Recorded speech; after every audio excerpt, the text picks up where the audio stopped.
Welcome back to Align with Jen, where we discuss more than health. I'm here today with one of my favorite, or I should say my favorite ND and friend. Oh, maybe, I don't know. I was like, okay. I'm sorry people. But he's a really good friend. He is Mr. Dr. B, aka Mr. Dr. Brian. So welcome. Thank you for having me on. So question, Brian. Mm-hmm. Who's your favorite chiropractor? Oh. So that I personally know or just in general? That you personally know.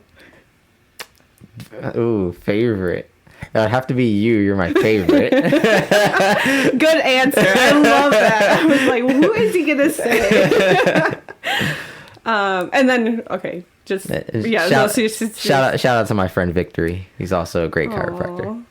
Do I know him? Vic? Victory practices out of Philly. You might have met him a few times. Okay. I don't think you've met him, but you've seen him. You've probably seen him on campus. Oh, so he went to National. Mm-hmm. All right, sweet. Yeah. Well, shout out to you. Question. One more question, actually. Can you tell people how we met? Isn't that really a question? I'm trying to remember how. I mean, we must have met on the soccer field. I'm assuming. Did we not meet there? Hold on, let me rewind. Wow, it's been so long. When did I first see you? I think it was because of my soccer skills. You're like, I need to know this girl. I think that was it. I legit think that was it. No, for real. I had seen you a couple of times in campus. Mm-hmm. I got to know you from soccer the best. That's when I got to know you. I don't remember when we first met. How did we first meet? It's a good question. I was hoping you'd, because I was kind of thinking about this. I honestly don't think we had a class together. No. But you were always the super happy, talkative person in the hallway. Interesting. That's for sure. So I'm pretty sure it had to do with soccer. It did. Perhaps you were wearing a jersey or something. I'm pretty sure our connection started with soccer at some point. But then I got to know you after I found out you played soccer. Right. And then we got to talking, and then we would play soccer at the school. And you're like, this girl is pretty awesome. Yeah, exactly. Both on and off the field, right? Yes, exactly. Thank you. I appreciate that. No, yeah, that was, I think it was through soccer. And then I kept running into you after that. I kept meeting you I kept seeing you in the hall because I was infamous for taking breaks in classes I didn't like and just spending time in the hall, and I would see people it up. and chat, yes, and then I was passing wisdom to those in the younger tries. That's You're what I was trying you don't to do. need this class. Yeah, exactly. This class is silly. Yes. That is so funny. So shout out to our school. Even though you would have your leisure time outside of class. Okay. That's funny. Sorry. Okay, so we're going to go on a quick break, and we'll be right back. So shout out to all the alternative care providers, from naturopathic doctors to chiropractors to acupuncturists, massage therapists, and all the other ones that are not necessarily covered by insurance but are required for optimal health.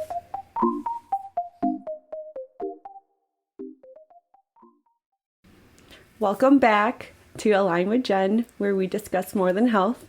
So we took a short break there, more like a long break there. Brian and my brother were discussing some great things that are not related to the purpose of why I invited him. So the reason why I invited Brian today is to talk to us about what it means to be a naturopathic doctor, what is a naturopathic doctor, and basically tell us his story and how he became an ND. So Tell us, Brian. Like, the floor is yours. Cool. So, so I guess I should start kind of at the beginning. What got me into the health paradigm, and then I'll say why I specifically chose an ND of everything. Yeah. Initially, health was not my goal in life when I was younger. I had always been curious about anatomy, physiology, the brain in particular, like neuroscience fascinated me, but I never thought of myself as becoming a doctor. It wasn't my thing.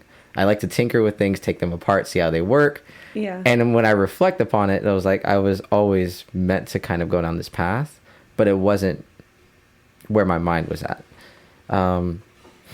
So when I was younger, I was very sick, very sick. I grew up every night using a nebulizer to breathe. So for people who don't know, that's for asthmatics. You have this machine. Basically, it's the original vaping machine. It just basically pumps whatever medication at the time. It was albuterol, and it just pumps it into your lungs. It puts it in a vapor form, so it's easier to absorb. Mm-hmm. And my earliest memories are of me doing that. Like, that's how I went to bed every night, like wheezing, like gasping, like so. Yeah, and it's very rough for people, for parents who have children who are like 4 years old and they can't breathe, because it's extremely scary. So that was me. I was very unhealthy. I had a lot of allergies. I was always on medications. I did allergy shots and everything, and I was sick pretty much almost every other week out of the year. I was sick when I was a child. Yeah, it was bad. That's intense. I was so unhealthy, I didn't know what healthy was. So even when I thought I was healthy, I was still unhealthy. Yeah. So that was my like young childhood. And then as I got to my teens, my oldest brother kind of started changing our lives with some of the things he'd learned about diet and just basically trying to live a better life and be healthier. And so he started changing our diet, and he started removing certain things. And upon doing that, I noticed, because I'd always been playing soccer, training for soccer, like that was my thing. Always outdoors and active, running, etc. I noticed when I responded better to the change that I'd made in my life. I didn't know any research data or anything like that. Just empirically, I was like, I stopped eating that, and I no longer have the same exacerbations of asthma. You feel better. I feel better. Generally. Yeah. Exactly. So I was very in tune with my body, so I experimented. And as I experimented, I noticed that the changes I were making were actually having an impact on my health, like drastically.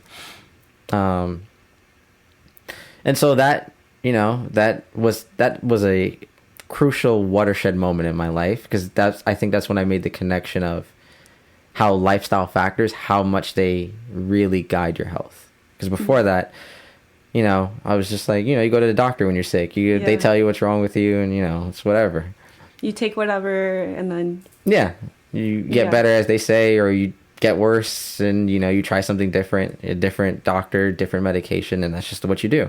Yeah. And nobody at that point, I don't think even told my mom at any point, like, hey, certain foods you're eating are going to exacerbate his asthma. Like, I don't think she ever heard that when I was younger, because she would have made me stop eating certain things. Right. So fast forward a little bit, I was actually on a path for pursuing to play soccer. Like, that was that's where I was going with in life.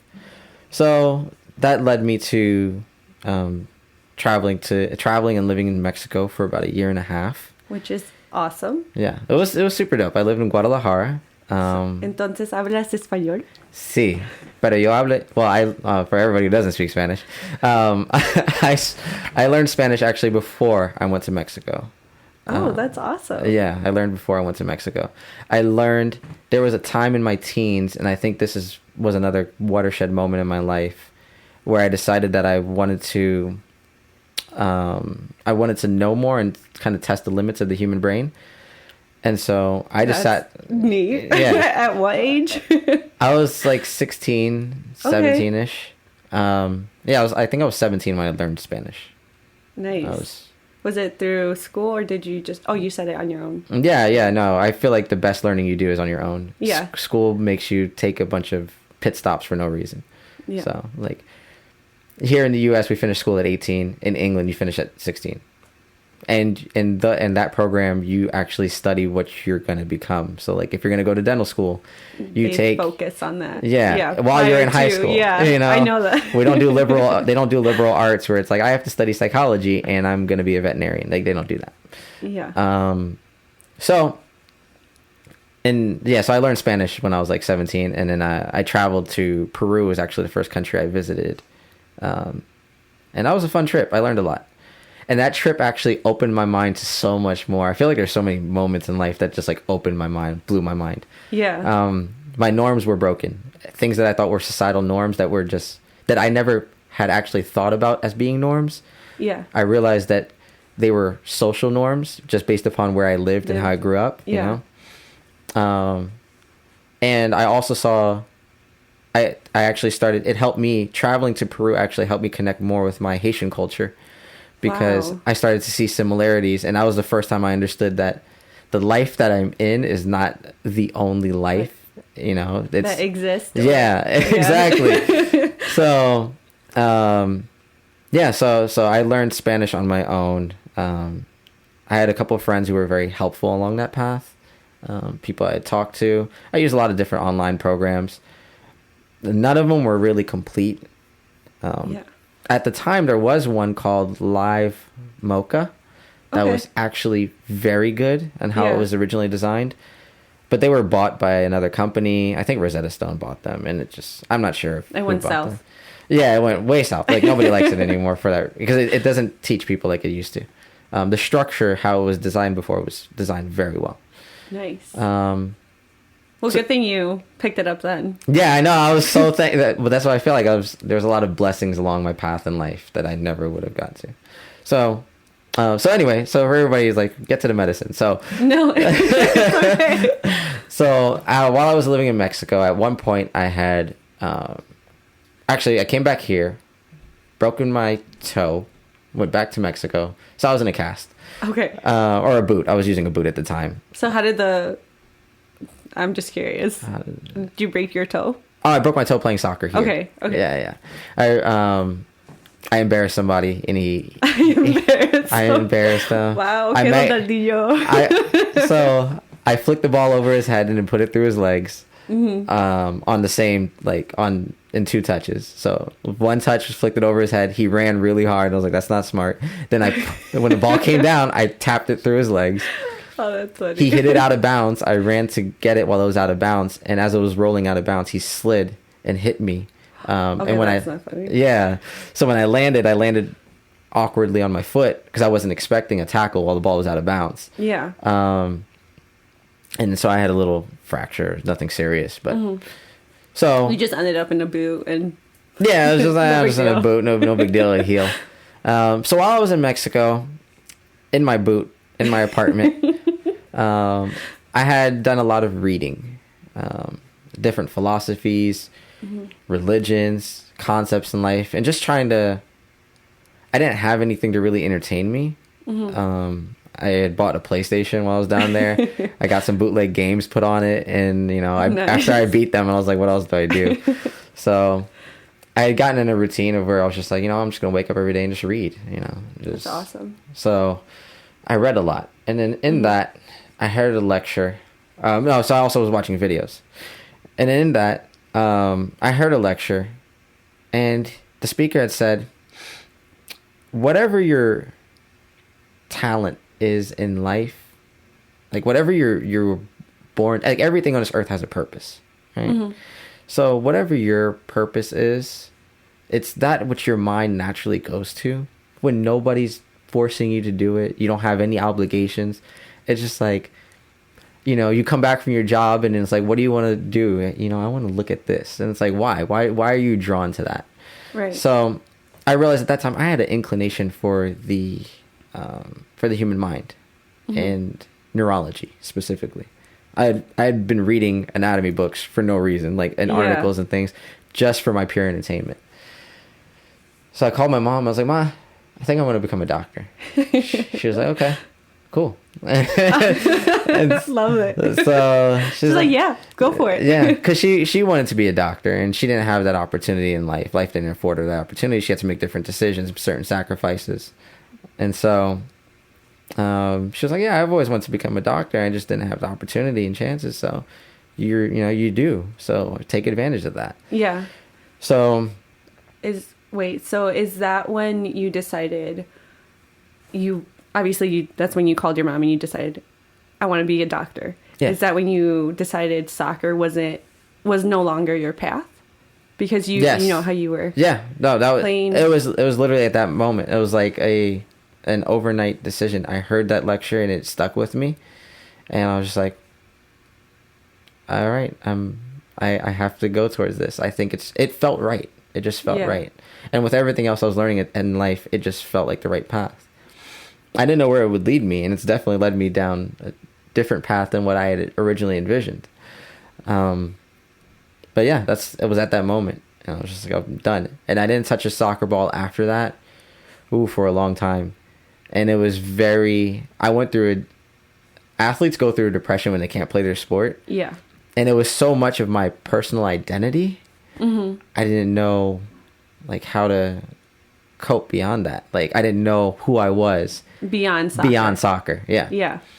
I didn't know how to, and that's so real. Yeah, it's a trauma. Yeah. And people if you're not a high functioning athlete, you don't understand it. But when you're dedicated towards something and then you no longer can do that thing anymore, it's so sad. Yeah. It really hits you. Yeah. So I found myself, basically my brothers would go train, and I knew I couldn't, because if I did, I would get back in that old habit again, and I would start feeling like I need to dedicate myself towards soccer again. Right. And so I was like, I can't. So when they would go train, because I was used to training 2 times a day, we would train at 8. We'd be up at like early in the AM. It would be like, 7 a.m. We'd be out, like, let's go to the field. We would literally just wake up and play, and just be like, let's go. Like, my brother would come tap me in the shoulder. I'd be laying down. I'd be like, Brian, we're going to the field. I'm like, what time is it? He's like, 7. I'm like, all right, let's go. I was like, where are my cleats? Where are my cleats? Hand them to me. That's literally it. It would just be like, all right, let me grab my cleats. And we would just go in the car, get to the field, and just play. Yeah. And I was used to doing that twice a day. And I had done that for, at that time, probably was like 19, 20 years of my life. Not when I was a kid I was doing that, but it was legit.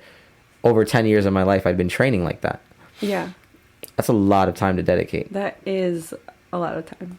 So, definitely part of your identity. Yeah, it was huge. It was it was huge. It was what I did for fun and what I did to learn. Yeah. I don't regret it because I learned life through soccer. I agree. I think a lot of people dismiss sports as just leisure activity, but you learn life lessons through them. There are 100%. There's rules set. There are, you learn teamwork. You also learn about yourself, how you deal with adversity. You learn about how you deal with triumph, because that's another thing. True. So, it teaches you a lot. You definitely learn a lot through sports. So it really does. So, in that case, before we jump into why or how you chose ND. ND, yeah, because that's how I chose medicine. Yes. That's general medicine. We'll go on a short break and we'll be right back. Cool.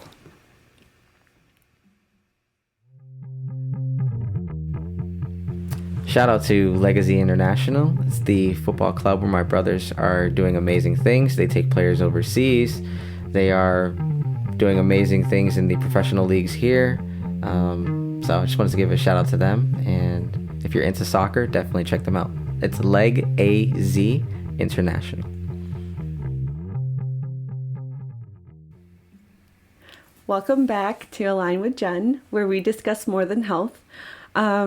So we left off with Brian telling us on how he basically fell in love with soccer, but ended up deciding he was going into medicine.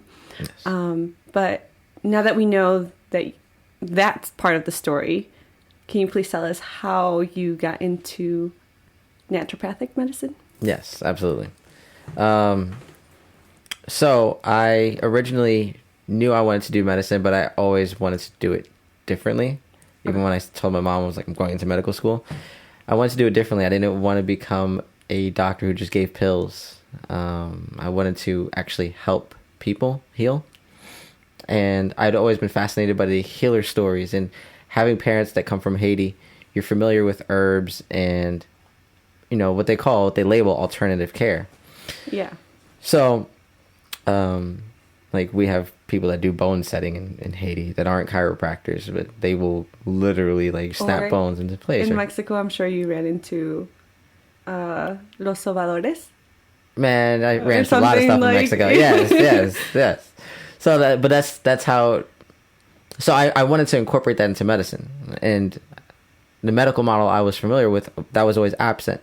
Yeah. So at the time, I was completely unaware of anything in naturopathic, and I was actually going to go the conventional medical route, and then I was going to eventually try to branch off and create something like naturopathic medicine, because I was unaware that there were different types of doctors. Yeah. I just knew a doctor was a doctor of medicine, an MD. I didn't know that there was NDs or DOs or even, I mean, I knew about chiropractors, but you know, I didn't know much about chiropractors even because I never had been to a chiropractor at the time. Yeah. So I was actually going to go become, I was going to go to conventional medical school, and at the time Cuba was offering, and they still are. So for anybody interested in free medical school, Cuba is, I believe they're still offering it, free medical program, especially to Black and brown people. Ooh. To go study over there. It's free with the condition that afterward you have to serve, you have to do 1 year of volunteer work in an underserved community here in the United States or wherever your liking is. But that is awesome. Yeah, you become an MD for free, no debt. People take note. Yes, take note of that. So look it up. And I was going to do that. I applied. I was going to go to Elam. It's called Elam. And I was going to go. I was set. I was going to jump ahead because I already knew Spanish. And for people coming from the U.S., you know, you spend your first like year and a half like learning Spanish. And oh, wow. Okay. So they give you classes too. Yeah, you're taking classes in Spanish, but you're also going through medical classes. No different from the people that come here, like Priscilla or other friends that we have, who had to do our program in English. But they're obviously, and it's their second language, right? Like their main is Spanish. Yeah, so there's people that do that program here in English and do that from Spanish to English or other languages to English. Yes. So it's acceptable that we could be able to do the same thing, you know. Shout out to them, by the way. Yes, that's. I can't even express how amazing that is because medical terminology itself is a whole nother language. Right. Let alone answering and understanding and comprehending and explaining it back in a foreign language. They're beyond. Their language skills are just beyond impressive. So yeah, I was going to go to Elam, and then my brother actually, he's a nurse, and he was interested in becoming a chiropractor. Oh, cool. I didn't know this. Yeah. So this is actually how I found National. So, okay. I ran through.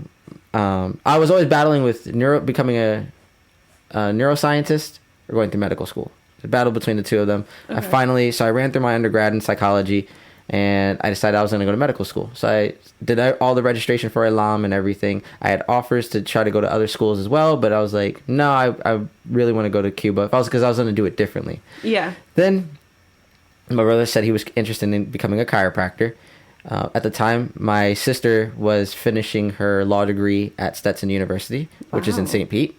Nice. Which is where the other campus for NUHS is. Yeah. It's in St. Pete. Yeah. So my brother was like, hey, there's a school over there. They're doing student for a day. Do you mind go checking out for me? Yeah. I was like, you know what? I'm going to go see my sister anyway. I was on vacation mode. That's with the shirts open. Yeah. You're wearing your shorts. It's like you're in Miami style. So I was like, yeah, I'll go check it out. So I did student for a day. And I was like, wow. I was like, I saw the curriculum. And I was like, wait a minute. Yeah. I was like, I've seen the MD curriculum. Yeah. I'm like, there were no nutritional classes on there. There's no clinical nutrition and all this other stuff. Yeah. So and that was the whole other thing you were looking for. Yeah, everything, all the alternative things I was looking for already existed. I just didn't know I didn't know that. Yeah. So when I was like, wait, chiropractors are also primary care. So I was like, man, I gotta change paths here. So then I came to National, and actually, funny, at National, I decided I was going to be an ND, but they put me as a chiro first. It was just like did you know, or did you just? No, it was like an administrative thing, and then I saw it was like, it says DC, but all of our education is similar, same up until a certain point where you take more. Right. So I was like, it doesn't matter, and I'll just stay as that for DC. But then I wanted those extra courses that they had for an ND, so I was like, no, I need to change. Yeah. So I ended up changing, but it was funny because even before I changed, Dr. Richards, who passed, he met me, he shook my hand, and he said, "You're registered as a DC?" I was like, "Oh, I guess so." I was like, I didn't think it mattered because the curriculum's so similar. Yeah. Except for at the end. And I was like, if I won, I always thought I would just audit classes or whatever. I'm a rebel, so I just do things however I want. But Dr. Richards, he shook my hand and he said, "You're an ND." And I was like, "What do you mean?" He's like, "You're an ND. Trust me." He's like, "You're an ND. You need to make sure you get that fixed with administration." Yeah, just by talking to you, he knew. I literally met him for like a minute and a half, and that was like one of the first things he said to me. Yeah, he goes, "You're an ND." He's like, "All right, you're that." Yeah, he was like, "Yeah, you're not a DC. You're an ND." I was like, "Oh, okay." I didn't know the difference yet. Yeah. And I really didn't learn it until towards the end of our program. That's when I started to learn it. Mm-hmm. Because that's when I really got into understanding what a naturopathic doctor actually is. And it kind of goes beyond the scope of what people think doctors are, which is because most people don't understand what a doctor is, unfortunately. Yeah. So yeah, that's how I got into becoming an ND. Nice. Was from doing student in the day in St. Pete. Yeah. That's awesome. Wait. So you're in school, National. Mm-hmm. Obviously, you didn't go to St. Pete location. No, because they don't have an ND curriculum down there. That's right. Yes. It's like I forgot what the reason that's why was. Otherwise, I would have been. You would have stayed there. I would have stayed in Florida. Good thing you came to Illinois. I guess. You're like, I miss Florida with a passion. I miss the sun, the outdoors, the liveliness, the nature. It's very different. You guys don't even have alligators up here. Yeah, we don't. That's boring. That's boring. I'm like, okay, sure, Brian. So for those who don't know, what is an ND, especially, or you can simply define a doctor and then go from there. The difference between, or you can talk about the difference between like an MD and a ND and DC. Okay. Please share. Okay. So, in medicine, the word doctor literally means teacher. Docere comes from the Latin word. It's why we get the word educate. It's educare. Well, technically, which is the E part, is separate from the word ducare, which means it's a teacher. Mm-hmm. And education is not supposed to be putting things in you. It's supposed to be drawing out of you what's inherently in there. So education is not supposed to be rote memorization. Right. Unfortunately, when we create metrics on how to measure certain things, it becomes more so that. Yes. And so if you're great at memorization, you could pass all the tests on paper and you want. But then when it actually comes to a clinical setting and dealing with a human being in front of you that is not a machine or it is not a piece of paper that you memorize, a lot of people struggle with that. Right. So most doctors are not good doctors. Mm-hmm. And it's just unfortunate. So that's what a doctor is. Doctor is a teacher. They're supposed to teach you because you're supposed to be your own healer. Right. Because I don't know you as well as you know you. And even the placebo effect, for people who are very unfamiliar with mind, body, medicine, and all those things, the placebo effect is something that has to be beaten by every drug before it's put on the market. Okay. Mm-hmm. So when they want to test efficacy of aspirin or Tylenol or something like that, or whatever new drug they invent, it has to beat the placebo effect from the control group that they do. So they do a study where they make one group have nothing, the other group, so one group gets a sugar pill, the other group gets the actual therapy that they're administering through the pill.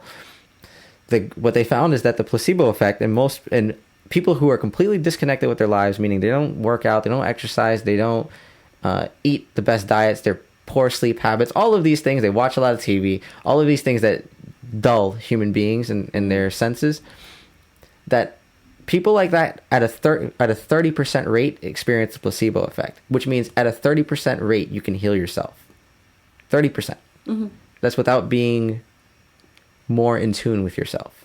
Right. So as you become more in tune with yourself, the healing rate of the placebo effect actually goes higher. It doesn't stay at 30%. And it doesn't mean, I'm not saying you get shot and you can all just think your way through. This isn't the Matrix. That's not what I'm saying. But what I am saying is that the basics of life that you need to actually heal yourself most of it are not going to be external. Those things are going to be supplemental. So as naturopaths, we might use supplements, but we acknowledge that the word supplement means in addition to. Right. And what it's in addition to are actually your lifestyle factors, your determinants of health. So as naturopathic doctors, we don't rely solely on the germ theory. We also look at probability of illness based upon total load. In simple language, that's if you're smoking, right? If you smoke, then you're damaging your lungs, right? That's just at the minimum. We're not even going to say anything else. Yes. So you smoke, you damage your lungs.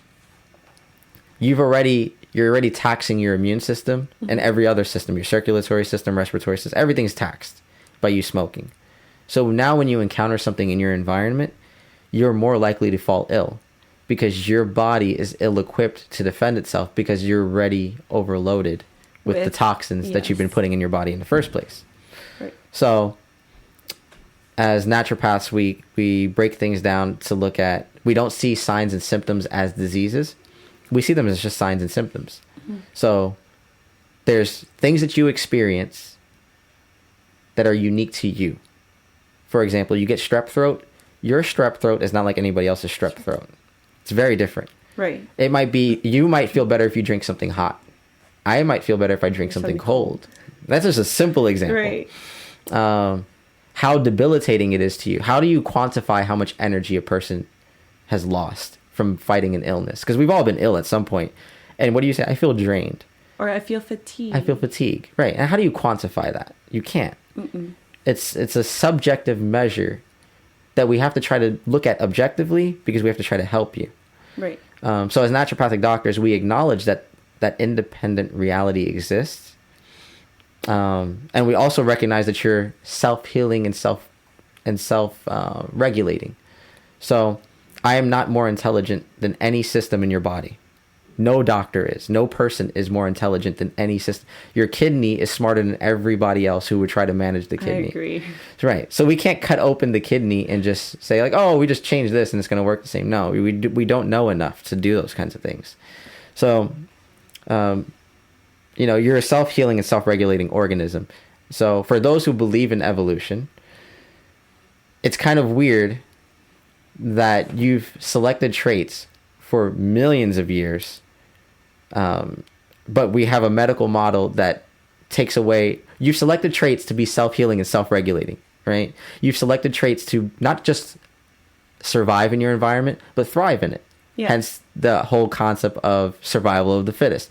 You select traits to survive and thrive in your environment because you're more evolutionarily fit to survive in your environment.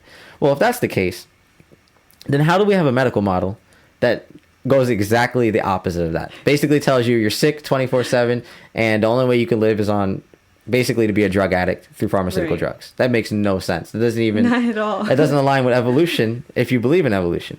Now, I don't like to juxtapose these as these being the only two thoughts on our existence. But let's say you believe in a creation theory, okay? Because that's what they like to juxtapose evolution versus creationism. They don't specify which creationism, but let's say the Judeo-Christian creation story that we all know. Then that means you are made in a divine image. So if you're made in the image and likeness of God, according to the Bible, then simultaneously you can't also say that you're just weak and meant to just be broken and sick and ill 24/7. That doesn't make sense either. So And either way you look at it, we have I want to say that we've been kind of bamboozled on on what a human being actually is. And we've accepted so many paradigms as to saying like we're less than, we're animals as classified by Carl Linnaeus. Like, and who's Carl Linnaeus to say what a human being is? So we've adopted these ideas, and by internalizing these ideas, we've taken our healing power away from us. So it doesn't just take our healing power, like our innate willpower away from us, but it also takes away our personal responsibility on certain things. So, people don't want to exercise, right? Yeah. And it's like, why not? Exercise is... A million excuses. Yeah, we have a million excuses. And it's just like, but exercise is play. Like, why don't you want to play and just be active? Yeah. Everything else in nature has some kind of like form of activity that it does. And if you're not moving and active, then you're neutral, and neutrality is the position of death. In science, they would call that, where you're reaching entropy, where it's like you just... perfect homeostasis is death. Okay? It's like there's no movement, there's no activity. So when you think about these concepts, that's at the core principle of naturopathic philosophy. So we look at health completely different. We're well trained like our MD counterparts, minus complex surgeries. They are far more equipped to deal with emergency situations. I want to say I'll give them that. But when I say emergency, I mean like if you got your leg chopped off, you need to be like in the ER. Like, don't play with that. Like, I'm not talking about like, don't go to an ND. Yeah, like unless they're in a hospital setting and they're well equipped to that. But our medicine is better defined as life medicine or preventative medicine, right, or just healing. And I think that's the better way to describe it rather than using, I think from understanding the philosophy, it makes it very clear of what naturopathic medicine is. MDs don't look at it that way. They believe that, I got to throw a caveat into there. MDs don't know what they believe because you don't learn medical philosophy in medical school. So they don't know what they believe. They learn repetition. They learn answers. But they don't learn how to think about an integrative system. So they separate into becoming, I'm a, cardiologist, where I only look at the heart. Right. But if the heart is connected to the lungs and kidneys and the liver, right, and the spleen, like if all of these things are, how do you only know about the heart? How can you help a patient truly? Because what you're essentially saying is you're a machine.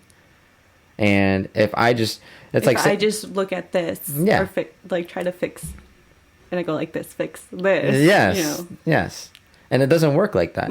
Health does not work like that because we've become very good at disease management, meaning keeping people sick and alive. I was going to say that, and alive. Sick and alive, but not healthy and alive.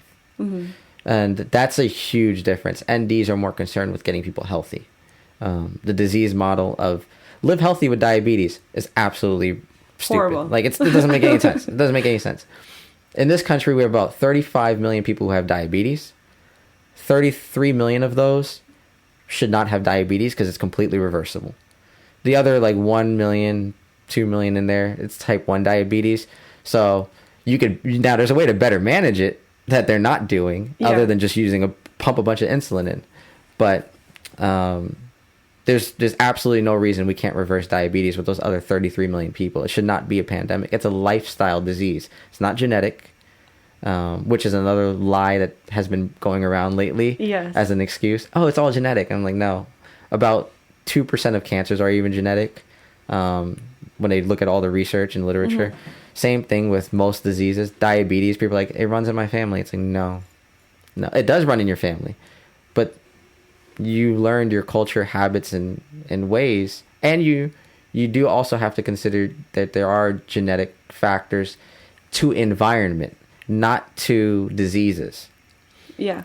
So what I mean by that is this. Before you jump into that. Yes, I'm sorry. Let's take a quick... Oh, we got to do it. So I want to give a shout out to my family and all the loved ones who've supported me, friends as well, who supported me to help me reach this point in life.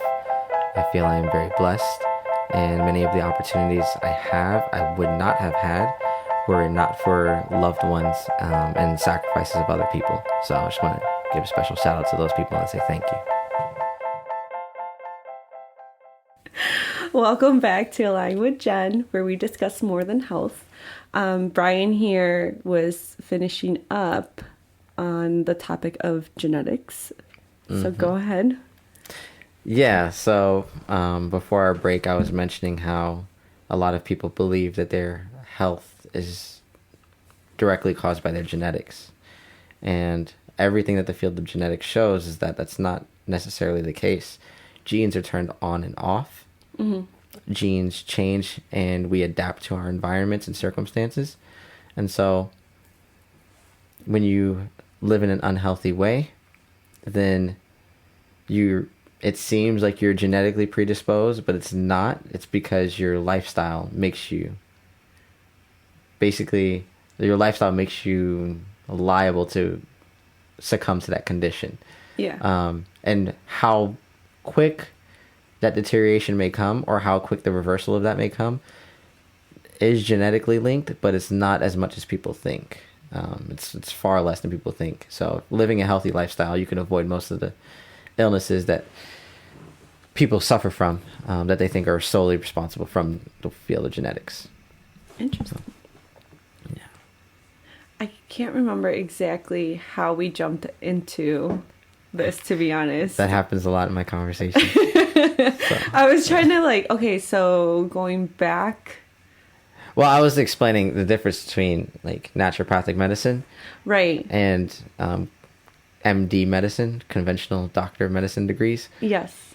And I would say the MD world believes in things being fixed, and it's part of their philosophy, that the world is mechanistic. That's right. It's a machine. Yes. And so you can simply replace parts. Your heart is failing, give you another one. You're good. Oh, wait, the immune system will attack it, so we'll give you immunosuppressants. Your heart will last longer. It's this whole vicious cycle. Yeah, and it doesn't work like that. We're not machines. Your subjective experience of health is not my subjective experience of health. You don't experience the same. When you drink, do you drink coffee? I do drink coffee. Right. Okay. So I've had coffee before. Yes. By the way, for our listening audience, is it had drink or had drunk? Drunk? I don't know what it is. Do you drink? I have. Drunk? Good question. So one of these grammar mysteries. We need an English major. Get an English major on here one day and ask us questions. Yes. So you drink coffee, and I've had coffee before in the past, right? Yes. The experience. So biochemically, I could map out everything that's happening to you biochemically when you drink coffee. I can even put you under a functional MRI and see what happens to your brain, which areas of the brain light up when you drink coffee, right? Yeah. We know what caffeine does in the body and its effects. But what we don't know is if I were to walk inside your mind and look around, all I would see is just depolarization. I would see certain ions moving in and out, but I would not see your experience of what Jen is experiencing when she drinks coffee. In the same way, you would not see it in me. So we could both do the same action and experience it differently. That has to be taken into account with health as well, because it's not a solid thing. It's not fixed. It is fluid. It moves. It elevates. It decreases, and every aspect of your life is involved with that. So there's many factors that play. It's multifactorial. So into it. If you go to a doctor's 100%. office, let's say you go to an MD, you go see an MD. You have high blood pressure. They're going to tell you, okay, you have high blood pressure, take this drug, whatever. Even if they say, do diet and exercise. They recommend those, right? What about your finances? Because financial stress is also a stress that elevates blood pressure. So let's say you get a spike in cortisol. Let's say, you get home, you see your bills, you get a spike in cortisol, blood pressure raises. All of these things have to be taken into consideration when you talk about somebody's health. Do you live in somewhere where there's political adversity? Politics is a part of health as well. Oh, yeah. Especially now. Yeah, especially now. Especially now. Not just for the COVID, but also for, just everything. For rights that you have in healthcare and all these things, they're decided by politics. So it's a part of health. And it doesn't mean you have to, as a practitioner, you say you're going to focus on all of them to the, nth degree and be the best at that. Right. But what it does mean is that you can't divide a human being into the parts. Think of like the seasons. You have, spring, summer, winter, fall is what they say. So they separate it into 4 different seasons. But we only have, it's one cycle on our planet. You cannot have spring without winter. And you can't have fall without summer. Like, they're all necessary. Yeah. So to separate them, we can do that to understand them better, to like explain, and to study, whatever. But it'd be really silly to say spring is the season that's the best that we need. I might prefer you might spring. have a preference. Yeah. I might be like, spring's the best because it's warm, and then we go for X, Y, and Z reasons, But it'd be silly if I was like, I'm just going to study spring and relate it to planet health. No, you need to study all 4 seasons. And you need to know how they interact with each other. So that's how NDs approach health. We look at it from truly a holistic perspective. And the irony of that is, for doctors who don't believe in holistic health, that's actually, when you say holistic health, the word health comes from the word whole. It's impossible to have partial health. It's impossible. The word health literally etymologically comes from the word whole. So for doctors who don't believe in holistic health, I'm like, you just don't believe in health then. you just don't believe in it. Points. Like, straightforward. Yeah, there's no way around it. It's the definition of the word. Right. So interesting. So, okay. So a hot topic. Yeah. Okay. What are your opinions or views on the current situation with COVID? Oh, the Rona. Okay. Just because it's, I know people are like getting tired of talking about it, getting tired of like hearing about it, but I'm just interested to hear. So my opinions. Okay. Your opinions. So I try to, whenever I speak on things publicly, I try not to offer opinions as much as possible, because I feel like if you want to hear my opinions, you'll just know me and you'll just ask me. Like, but if you're looking for information, which is more than likely what people do when they search for things, then I try to give them information that's basically Google accessible. Right. So what are the Google accessible things? Yeah. So, things that you would like to share. The first thing that people need to know and need to understand about COVID is that COVID is different from SARS-CoV-2. And people don't know that. So SARS-CoV-2 is the actual virus that you're infected with, like the actual virus that's inside your body, whereas COVID is a conglomeration of symptoms. That's all it is. So you can get COVID a billion times. Because what is COVID? Some muscle aches, fatigue, fever, a cough, headache. I just described to you every single Chest pain. every single infection causes those same things. So there's nothing unique about COVID. So when people are like they're getting infected with COVID again, you might have symptoms that are similar, and so it's labeled as COVID. And then of course they're going to say, well, you have antibodies within your body, so they're going to say, look, it's a COVID infection. No. You don't get reinfected with COVID like that. Not frequently. It's kind of like saying you got measles like 6 times. Like, no, you get measles, then you develop antibodies, you develop T cells for memory, and you don't get it again unless your immunity wears off. So people who are very much advocating on vaccination for this, then they might take offense at what I just said and say, well, Brian, no, because people are getting infected again. That's why you need a vaccine. That actually makes no sense, because if that was the case, the only goal of a vaccine is to increase antibody production. If natural infection does not confer immunity, no vaccine could do it either. It's just it's biologically impossible. It's not. If you say different, you just don't know immunology. So, that's the first thing I think people need to know, that SARS-CoV-2 is different. And why that matters is because it's like saying, I'm protecting you against AIDS, but are you protecting the person against HIV, which can lead to AIDS? Because there's lots of conditions that can cause if we're just talking about HIV and AIDS for a 2nd, there's lots of conditions that can suppress your immune system drastically and make you die from any infection, right? HIV, the HIV virus is one of those, and it's very popular. It's one of the most popular ones that does that. So that's what we talk about. But there are other conditions as well. There's many cancers that do the same thing. Yeah. And a patient who has certain types of cancers will die just as easily as a patient that has HIV, which has progressed to full-blown AIDS, the complete depression of their immune system. So why? So that little detail matters, because when you're saying you're protecting somebody against COVID, it's like saying you're protecting somebody against AIDS. Like, what's the cause of it, though? If you're talking about the SARS-CoV-2 infection, you have to ask the question, did they ever tell you the vaccine was against SARS-CoV-2? And the answer is no, it's not. And you could go pull up the CDC and pull up all the data. They never have said, this is a vaccine against SARS-CoV-2. They say it's a vaccine against COVID-19, which is like saying, I'm trying to stop your immune system from basically crashing entirely.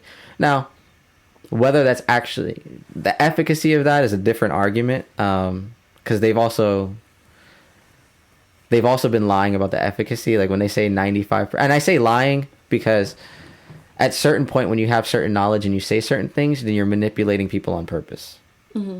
If you're ignorant to something, or you're just not completely knowledgeable about it, and you express what you've heard, then that's different. But let's talk about the 95% efficacy, for example, for following a vaccination.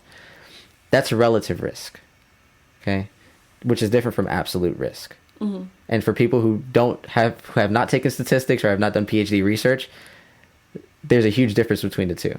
So I used lightning strike as the example. If your chances of getting struck by lightning are, let's say it's 0.00, let's say it's 6 zeros and then a 1, okay? I was going to say, there is a percentage out there. No, there is. I don't know what it is. Yeah, I can't. No, I'm just saying, but let's just say, theoretically, this is a thought experiment. Let's say your percentage of getting struck by lightning was 0.0, like 6 zeros and then a 1. That's how small it was, right? Then let's say you went outside during a thunderstorm with an umbrella open, wearing metal gloves and a metal hat, right? You've increased your chance to be struck by lightning. You might have increased your chance by 1,000%, which means it's now, instead of being 6 zeros, it's now 3 less zeros and a 1. So it's now 0.0001, right? Yeah. That's 1,000% increase, which is true. 100%. Like that makes, it's an increase. You're at greater risk to be struck by lightning. But the question is, what is your absolute risk to be struck by lightning? Meaning, what are the actual chances you'll be struck by lightning? That's called absolute risk. It's still really small. You've increased, if I compare the relative risk amount, I can say you've increased your chance to be struck by lightning by 1,000%. And you're like, oh my God, it's 1,000%. It's guaranteed to happen. No, it's still something really, really small. So when they report the absolute risk for vaccines, and anybody who wants to look this up, it's in the Lancet, which is a medical journal. It's the highest, AstraZeneca actually has the highest effectiveness rate for absolute risk, and it's 1.4%. For Pfizer and Moderna, it's like 1.2%. So, and we don't use AstraZeneca here. So, 1.2% is what you're doing it for, like protection-wise, for the vaccination. That's the science of it, not my opinion. Yeah. So, those are two things that people need to know when they're having this conversation. And that anybody who's telling you differently and they're not proving what they're saying, they just keep...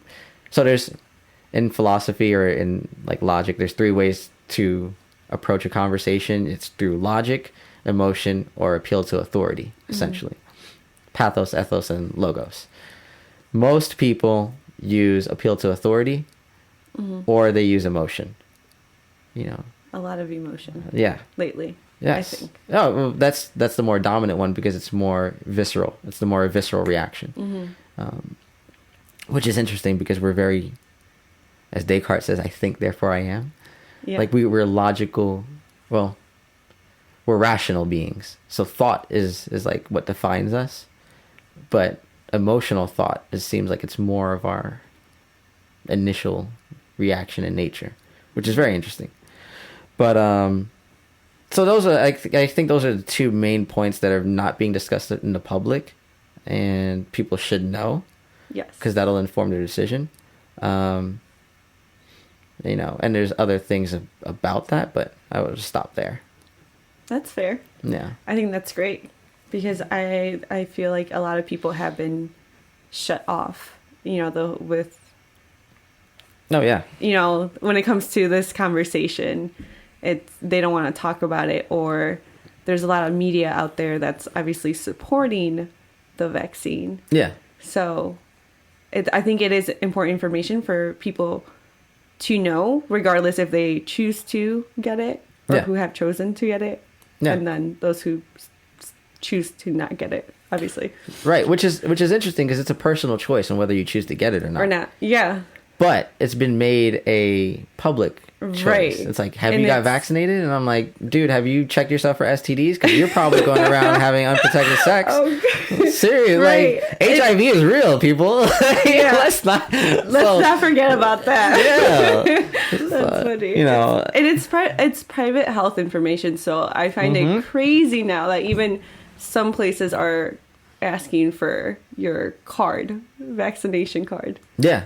We're in very scary times because let's say,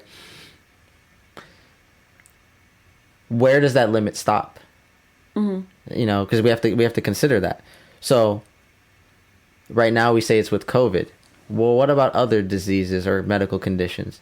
And what about people who can't do these things? So if I'm an immune compromised patient, or person, not a patient. If I'm immune compromised, right? And let's say I'm somebody who they legitimate and say, no, like you shouldn't be getting vaccines at this time because you're immune compromised. Am I going to be excluded from society because I'm immune compromised in certain things? Or if I've had adverse reactions, which exist on VAERS and it's a very real thing. Oh, that's an addendum. That's a whole, you have to explain that. So VAERS is the Vaccine Adverse Event Reporting System. It's the only, and I have to stress this, the only system that we have in the United States of America to monitor vaccine safety. Okay? Why I make that point in there is because recently I've heard people trying to discredit VAERS, like Sanjay Gupta. Yes. He tried to discredit VAERS, which is fine. If you want to discredit VAERS, I don't even care. Let's throw it out then. But then once you do that, you lose the argument because the only system that we have to monitor vaccines is called VAERS. So if VAERS is not good, what you're admitting to is that vaccines are not accurately being measured for safety.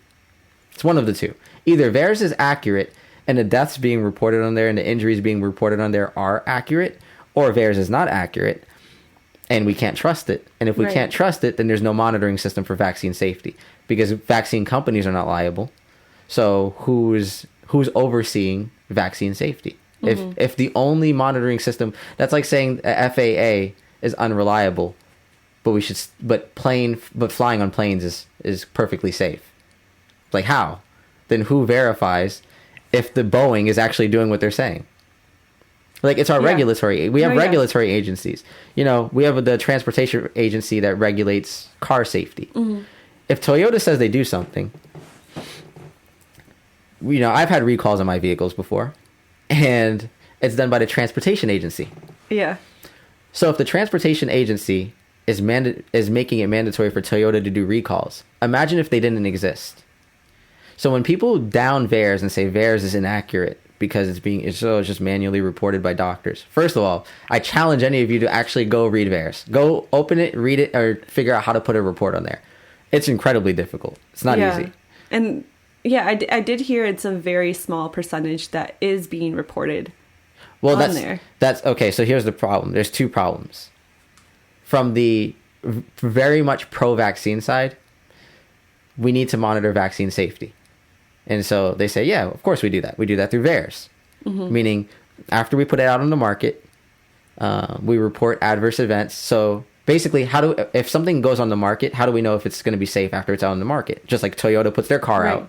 How do we know their cars are safe? Well, the transportation agencies, they regulate that. When it comes to vaccines, VAERS is the system to where the CDC collects their data. So doctors have to input the data. Yeah. Okay. A regular person won't be able to put in the data because it's in medical terminology, and they don't know how to do that. You don't know ICD-10 codes and things like that. They just don't know that, so they won't be able to do it. So a doctor has to put the data in. It's manually put in. It's not automated. There's a reason for that though, because they tried to make it automated. It wasn't going in their favor, so they scrapped that whole thing. All right. Before you get into that reason, let's take a break.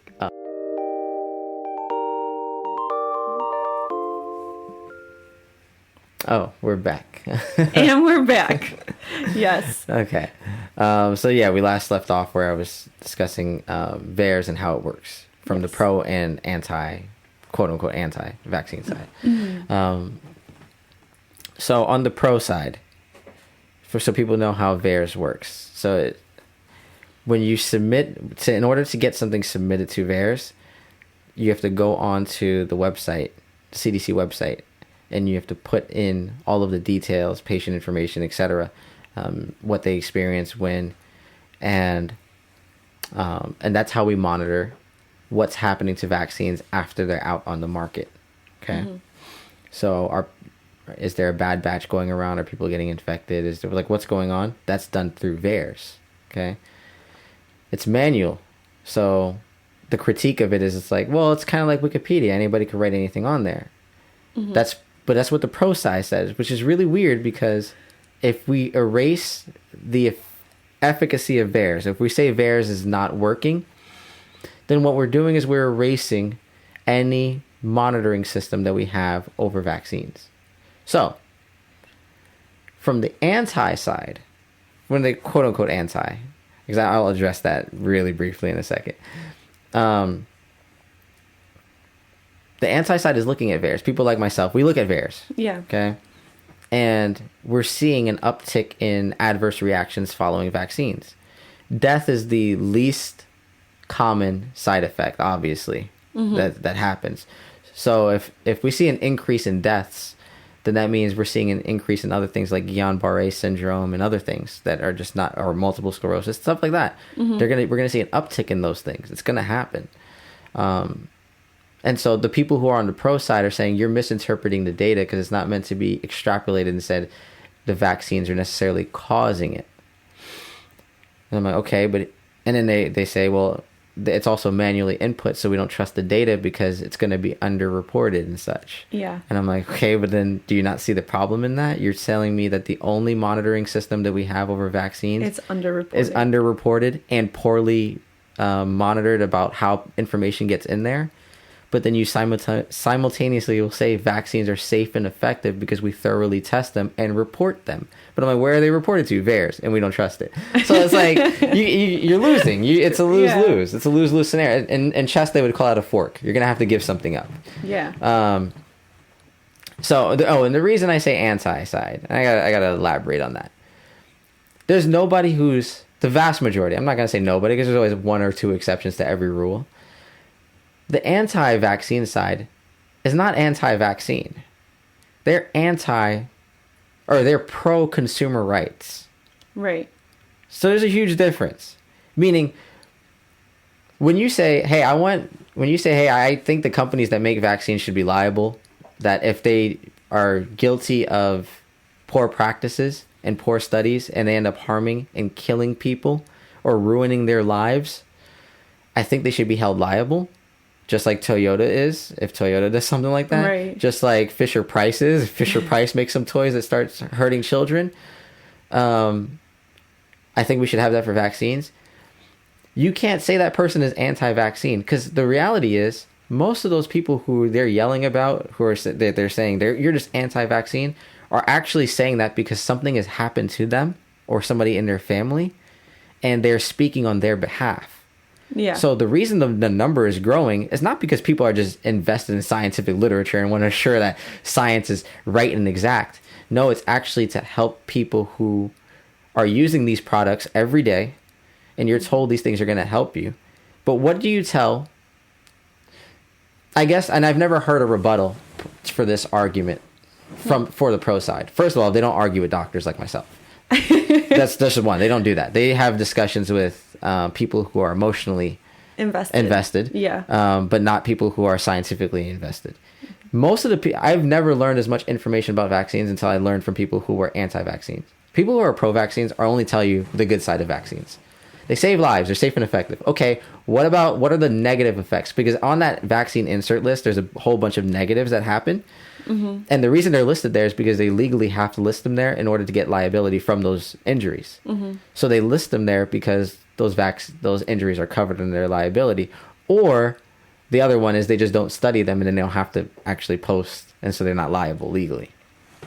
But, like, what do you guys say to somebody who develops Guillain-Barré after taking a vaccine? Sorry?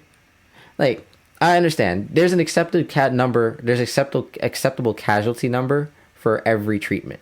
Like, we know that taking Lipitor will injure a certain number of people when they take it, right? It's risk versus benefits that's weighed out and such. In that case. Right. But what do we do? So, what's the acceptable casualty number for, the HPV vaccine? Like, so, like, when we talk about different vaccines, what's the accepted casualty number? Because they say there's always an acceptable casualty number. Aspirin kills, well, I'm not going to say aspirin alone, but NSAIDs kill around 20,000 Americans per year. Cause of death, NSAIDs. So that's non-steroidal anti-inflammatory drugs. So people like, Tylenol. Thank you for clarifying. Yeah, people listening. Yeah. So your typical aspirin, Tylenol, drugs like ibuprofen, drugs like that kill 20,000 people per year. And we say that's an acceptable number. Okay? Now, whether we agree it's acceptable or not, I understand that's a different argument. But at least we know the number. What is the acceptable number for vaccine casualties? And we have to actually have that number and decide if it's worth it before you say the risk. The risk outweighs, or the benefit outweighs the risk. What's the risk? Oh, we don't know. What? That's not science. It doesn't even make any sense. So you have to actually give that data. And they just don't want to. So people who become anti quote unquote vaccine, it's because they've watched loved ones die or suffer from vaccine injuries. And then, it sounds cool to say like, yeah, but we're just helping the majority. That's not how medicine works. I can't kill you to take your organs and give them to my sister if I feel like you're a worse human being than my sister and you're going to die anyway. So why don't I just kill you and take your organs? Like, I can't do that. That's not how medicine works. Yeah. We can't decide when there's certain things that when you decide in a society, you change the shape of the society. And so if you're going to decide that, it's a very dangerous road that you're going down. It's like, that person's life is worth less. So who cares if their child died from vaccines? Mine didn't. Is that really what we're going to say to comfort these parents? Because everybody was pro-vaccine. That's literally their argument. So what? Your kid died. Mine didn't. And I'm like, you don't have that, like, for some. Yeah. Well, let's go down to the root of the argument. If I say there are people that die from this vaccine, so therefore, before taking the vaccine, I want to make sure that I assess whether it's necessary or not. If you're going to say I'm anti-vaccine for doing that, I have to ask you, well, then are you okay with my kid dying if that happens to them? Mm-hmm. And their answer usually is just like, but vaccines are safe and effective. No, but people do die from them. Like, and that's the most extreme circumstances. It's not very common if people die from vaccines, but people do get injuries from them. Mm-hmm. So are we not going to address those people? Like, oh yeah, my family member developed a debilitating injury from a vaccine, but you might not get the flu this year. Is that really what we're going to say? Like, dude, get the flu. I would rather you get the flu than somebody else be crippled. Like, if that's what we're weighing. Mm-hmm. So give me the numbers. If you're going to say, no, it doesn't outweigh the risk, then you have to give me the numbers. Like, you have to give me the numbers. And they just don't have them. So they just keep saying they're safe and effective. And that's a nice talking point, but it doesn't actually equal out to reality. That's a good point. So that's, my thoughts on the vaccine thing. If anybody's really interested in this topic, I recommend you go to thehighwire.com. Yes. High as in like elevated, so HIGH wire.com. Yes. Or look up the ICANDecide.org. ICAN stands for Informed Consent Action Network. It's ran by Del Bigtree, who is essentially a medical journalist at this point. He has a lot of good information on there where it's all science-based. There's nothing that's Every once in a while he throws an opinion in there based upon his things, but that's just, and he admits when it's his opinion versus like science. Yeah. So it's a very good resource. On there you will find papers discussing these topics in detail, censored information and such. So ICANN is very good. They also have a thing where they'll text you out information. They're actually responsible for the Freedom of Information Act that was placed upon Anthony Fauci's emails. So interesting. I did not know that. Yeah, that's how we got his emails, because it was a Freedom of Information Act request done by the ICANN network. So if you want to check out, if you're interested in this stuff and you want to be informed on both pros and cons, like negatives and positives, it's not like it's just only negative on that website. Right. It's just a detailed discussion from many scientists. Go to ICANN or thehighwire.com. Nice. Yeah, I've heard of the Highwire. I actually looked into that one. Yeah. So I think what to take from this conversation, at least especially like with COVID, for me at least, I think it's important for the people to know exactly what you just said. And I think it was great how you explained things and gave more information in terms of like the websites that they can look into. Because based off of that, like they can then decide if they want to move forward with this vaccine or if they, decide not to.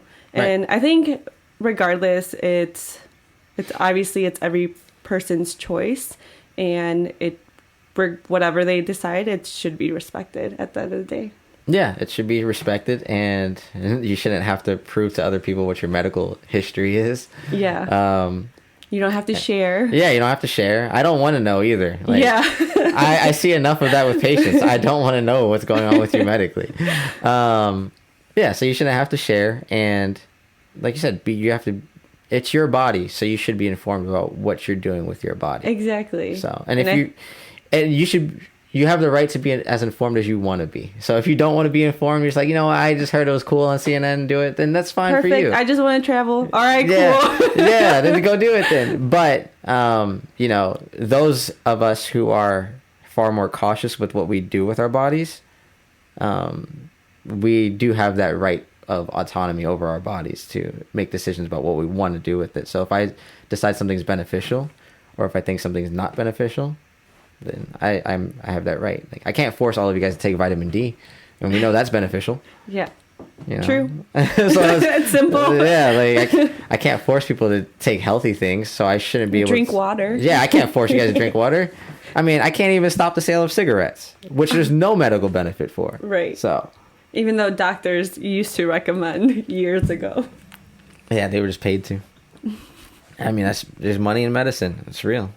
Oh yeah. Alrighty then. We'll cut off there. That's it. Okay. Thank you. Thank you. Welcome back to Align with Jen, where we discuss more than health. So, as you guys have heard and seen here with Dr. V, it was a lot, but a lot of great information. So thank you so much for joining me and sharing all that knowledge that you have. Thank you for inviting me on, and thank you for doing this and having this podcast. It's important. It was so much fun, and I honestly, I really appreciate it. So if people want to reach out to you and have questions, or maybe want to have a healthy debate on whatever was discussed, where can they reach out?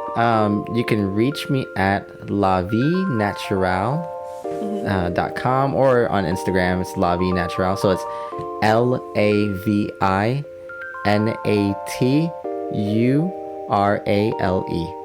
So beautiful. Yeah. And if you guys want to follow us or follow me on Instagram and Twitter at Align with Jen or _Jen, and you can watch us on YouTube. Please like and subscribe. Thank you guys. Until next time.